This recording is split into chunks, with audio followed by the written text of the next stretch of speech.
ಫಲಿತಾಂಶದ ನಂತರ ದೆಹಲಿಯಲ್ಲಿ ಬಿರುಸಿನಿಂದ ರಾಜಕೀಯ ಚಟುವಟಿಕೆಗಳು ನಡೀತಾ ಇದೆ. ಒಂದು ಸರ್ಕಾರ ರಚನೆ, ಎರಡು ಪಕ್ಷಗಳ ಆದ್ಯತೆ, ಎರಡು ಮಹತ್ವದ ಸಭೆಯನ್ನ ಕರೆಯಲಾಗಿದೆ. ದೆಹಲಿಯಲ್ಲಿ ಇಂದು ಹೈ ವೋಲ್ಟೇಜ್ ಸಭೆಗಳು ನಡೆಯುತ್ತೆ.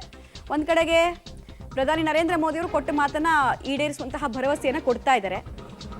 ನೀವು ಗಮನಿಸ್ತಾ ಇದ್ದೀರಾ ಇದಕ್ಕೆ ಸಂಬಂಧಪಟ್ಟಂತಹ ಡೀಟೇಲ್ಸ್ ಅನ್ನ.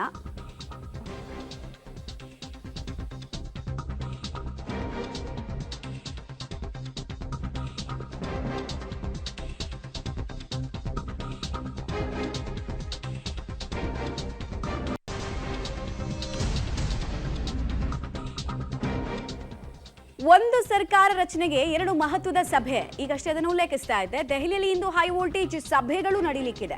ಒಂದ್ ಕಡೆಗೆ INDIA ಹಾಗೂ NDA ಒಕ್ಕೂಟದಿಂದ ಪ್ರತ್ಯೇಕ ಸಭೆ. NDA ಸಭೆಗೆ ಆಹ್ವಾನವನ್ನ ಅಮಿತ್ ಶಾ ಅವರು ಕೊಟ್ಟಿದ್ದಾರೆ. ಫಲಿತಾಂಶದ ಬೆನ್ನಲ್ಲೇ ದೆಹಲಿಯನ್ನ ಇಂಡಿಯಾ ಒಕ್ಕೂಟದ ನಾಯಕರು ಕೂಡ ತಲುಪಿದ್ದಾರೆ. ಸಭೆ ನಡೆಸುವ ಮೂಲಕ ಮುಂದಿನ ರಾಜಕೀಯ ತಂತ್ರಗಾರಿಕೆ ಬಗ್ಗೆ ಕೂಡ ಇಲ್ಲಿ ಚರ್ಚೆಯನ್ನ ನಡೆಸಲಾಗ್ತಾ ಇದೆ.